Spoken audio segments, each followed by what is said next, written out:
امریکی فوجی طیارے کی پاکستانی فضائی حدود کی خلاف ورزی۔ ذرائع کے مطابق امریکی طیارہ مسقط کے راستے پاکستانی فضائی حدود میں داخل ہوا۔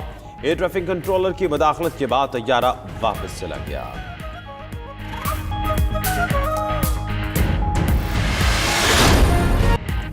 نواز شریف کا آج لندن کے ہارلے اسٹریٹ کلینک میں طبی معائنہ ہوگا۔ پلیٹلیٹس کے ماہرین نواز شریف کا چیک اپ کریں گے۔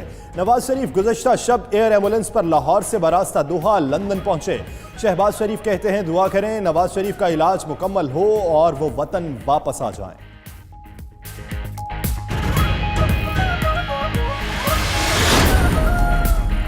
گاڈ فادر کے ڈائریکٹر کو شریف خاندان پر بھی ایک فلم بنانی چاہیے۔ وفاقی وزیر علی سعیدی کا ٹویٹ، لکھا کہ پاکستان کے لوٹنے والوں پر اللہ کا قہر نازل ہو۔ شوکت یسوفزئی بولے نون لیگ نواز شریف کی صحت پر سیاست کر رہی ہے، ہمیں این آر او کا مسئلہ ہے نہ ڈیل کا۔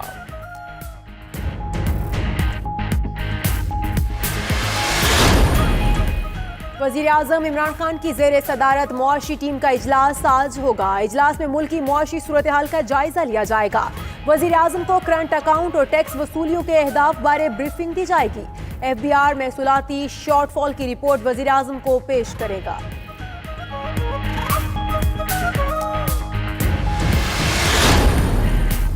ماضی کی حکومتوں کی وجہ سے بجلی کی قیمتوں میں اضافہ ہوا۔ آنے والے دنوں میں بجلی سستی ہوگی۔ 2025 تک مزید 8000 میگا واٹ بجلی سسٹم میں شامل ہو جائے گی۔ متبادل بجلی کے ذرائع میں $40 ارب کی سرمایہ کاری کے مواقع موجود ہیں۔ متبادل انرجی صاف اور ماحول دوست ہوگی۔ وزیر توانائی عمر ایوب کی پریس کانفرنس۔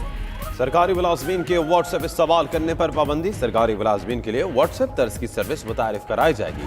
دستاویز ذاتی واٹس ایپ پر شیئر نہیں کر سکیں گے۔ سرکاری افسر یا ملازم سوشل میڈیا پر پارٹ ٹائم بزنس بھی نہیں کر سکیں گے۔ وزارت آئی ٹی کا بڑا فیصلہ سامنے آیا۔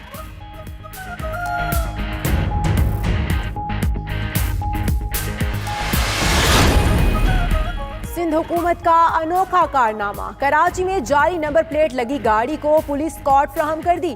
جعلی نمبر پلیٹ والی گاڑی دن دہاڑے سڑکوں پر گھومتی رہی۔ وزیر اعلیٰ مراد علی شاہ کا اظہار برہمی، رپورٹ طلب کر لی۔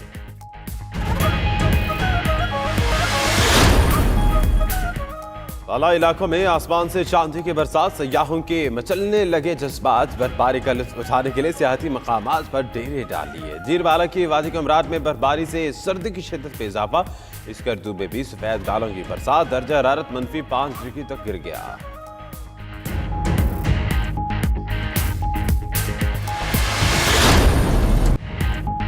لاہور میں فضائی آلودگی کا راج، دنیا بھر میں دوسرا آلودہ ترین شہر بن گیا۔ اسموگ نے باغوں کے شہر کی خوبصورتی گہنا دی۔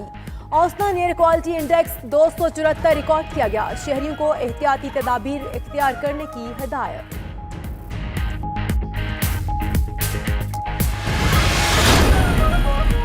عرب کے صحرا پھر گہرے بادلوں کی لپیٹ میں۔ دبئی، ابوظہبی اور شارجہ سمیت ریاست کے دیگر مقامات پر موسلا دھار بارش۔ سڑکیں اور نشیبی علاقے زیر آب۔ محکمہ موسمیات نے مزید بارشوں کی وارننگ جاری کر دی۔ شاہین کینگروز کا کل برسبین میں سجے کا میدان۔ ٹیسٹ سیریز کے لیے ٹرافی کی رونمائی کر دی گئی۔ کپتان اظہر علی کا کہنا ہے قومی ٹیم آسٹریلیا کو شکست دینے کی صلاحیت رکھتی ہے۔ سابق آسٹریلوی کپتان رکی پونٹنگ کہتے ہیں بابر اعظم شاندار پلیئر ہیں، ٹیسٹ سیریز میں پرفارمنس دیکھنے کے لیے پرجوش ہوں۔ ثنا میر نے انٹرنیشنل کرکٹ سے بریک لے لی۔ قومی ویمن ٹیم کی سابق کپتان اگلے ماہ ہونے والی انگلینڈ کے خلاف سیریز میں شرکت نہیں کریں گی۔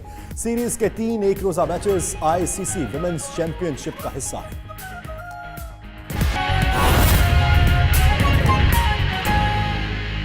کیا ہوگا؟ یہ جو توانائی کا ذریعہ ہے، اس پہ شمسی توانائی ہے، اس میں ہوا کی توانائی ہے، اس میں ہائیڈروجن ہے، اس میں بگاس ہے، اور اس کے ساتھ ساتھ یہ وہ ذرائع ہیں جو کہ آپ کے سستی بجلی ہے، یہ آپ کی صاف بجلی ہے، اس کے ساتھ ساتھ یہ انرجی آپ کی گرین انرجی ہے، یعنی کہ انوائرمنٹلی اور ماحولیات دوست انرجی ہے۔ اس پہ ٹارگٹ ہمارا یہ ہے کہ سن 2025 تک انشاءاللہ تعالی 8000 میگا واٹ بجلی جو ہے وہ پاکستان میں لگے گی، اور 2030 تک ہمارا ہدف جو ہے کہ کم از کم 20000 میگا واٹ جو ہے وہ رینیوبل انرجی پاکستان میں لگے گی 20,000 میگا واٹ. اور ہمارا یہ بھی ہدف ہے کہ یہ صرف آپ کی آلٹرنیٹ انرجی ہے, اس پہ آپ کا پن بجلی یا ہائیڈل انرجی نہیں شامل.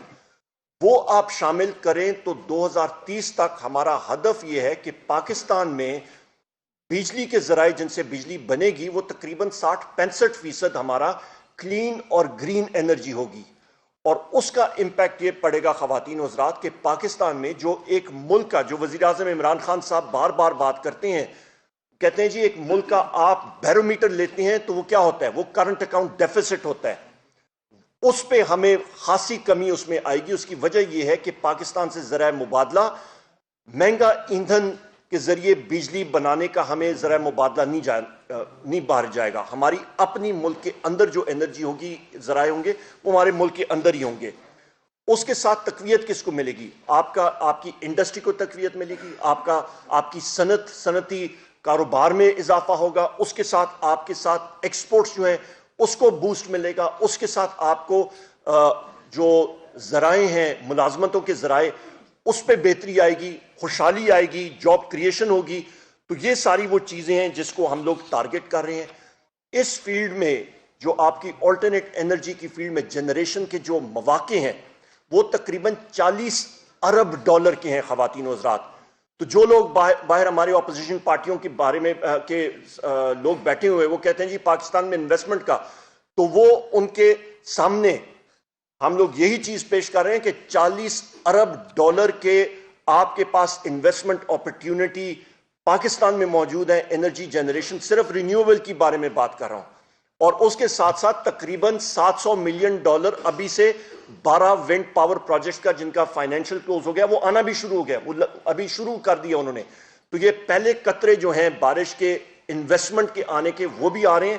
اور اس کے ساتھ ساتھ میں یہ بھی کہتا چلوں کہ سولر پینلز اور آپ کی جو ونڈ ٹربائنز ہیں, وہ کمپنی جو ہے مینوفیکچرنگ فیسلٹیز اپنی پاکستان میں لگانے کا انہوں نے ہمارے ساتھ گفت شنید شروع بھی کر دی ہے. ندیم بابر صاحب سے ملے ہیں, ایک ڈینش کمپنی ہے, چائنیز ہے, جاپان کی کمپنی ہے, وہ مینوفیکچرنگ ہی پاکستان میں کریں گے. اور یہ ایک بہت بڑا پاکستان کی انڈسٹریل بیس کو ایک بوسٹ ملے گا. اس کے ساتھ ساتھ میں آپ کو یہ بھی کہتا چلوں خواتین و حضرات کے پاور سیکٹر کی پرفارمنس, یہ ایک دوسری ہیڈ لائن ہے, ایک بہت امپورٹنٹ اور ایک بہت اہم جو پرفارمنس رہی ہے. اور اس کا کریڈٹ ابھی عرفان علی صاحب سیکرٹری پاور ابھی آنے والے ہیں, ان کے پاس کوئی مہمان آئے ہوئے تھے, میں ان کو اور ہماری جو ٹیم ہے ندیم بابر صاحب کو, ہمارے ایڈیشنل سیکرٹری وسیم مختار صاحب کو, ہمارے چیف ایگزیکٹو صاحبان, ان ساروں کو میں کریڈٹ دیتا ہوں. ان کی انتھک محنت کی وجہ سے خواتین و حضرات پاکستان کی تاریخ میں یہ سب سے زیادہ انکریز ہوا ہے ہمارے ریونیو میں, کہ ہمارا جو ریونیو ہمارا انکریز ہوا ہے وہ پچھلے سال مسلم لیگ نون کی حکومت کے مقابلے میں تقریباً یہ $229 ارب سے انکریز ہوا ہے. 229 ارب روپے سے یہ انکریز ہوا ہے. اور اس پہ تقریباً 111 ارب روپے جو ہے وہ صرف اور صرف ایفیشنسی سے, چوری کی روک تھام سے, آپ کی ریکوری کی بنیادوں پہ, جو پہلے نہیں ہوتا تھا. اور اس کے ساتھ ساتھ 118 ارب روپے جو ٹیرف ہے اس کا تھا. تو یہ مجموعی طور پہ آپ ریکوریز دیکھیں اور ریونیو انکریز دیکھیں تو یہ 229 ارب روپیہ ایک ہسٹورک فگر ہے. اور اس کے ساتھ پاکستان کے انرجی سیکٹر میں بہتری آ رہی ہے.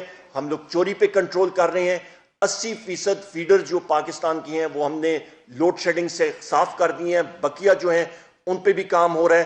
جو ہماری ڈسٹریبیوشن کمپنیز ہیں اس کو ہم لوگ توڑ رہے ہیں. تو یہ اوورآل گفت و شنید ہم نے آپ کے سامنے کرنی تھی.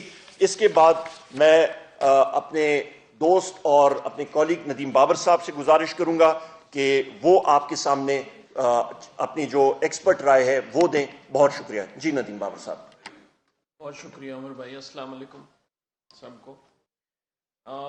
یہ جو ہم نے رینیوبل انرجی پالیسی 2019 کل کیبنٹ اپروو کی ہے, میں اس میں صرف 4 میجر چیزیں آپ کو بتانا چاہوں گا. اس میں بے شمار ہم نے نئی چیزیں شامل کی ہیں, لیکن 4 اہم ترین باتیں میں کروں گا. لیکن وہ کرنے سے پہلے میں آپ کو یہ بتانا چاہتا ہوں کہ یہ پہلی دفعہ ہوا ہے کہ ہم نے پالیسی ڈرافٹ کر کے تقریباً 6 مہینے اس کو پبلک فورم میں رکھا، پبلک کے ساتھ کنسلٹ کیا، سارے صوبوں کے ساتھ کنسلٹ کیا، انٹرنیشنل فائنینسنگ ایجنسیز کے ساتھ کنسلٹ کیا، ایکسپرٹس کے ساتھ کنسلٹ کیا، اور اس پروسیس میں ہمیں کئی بہت اچھی مشورے بھی ملے۔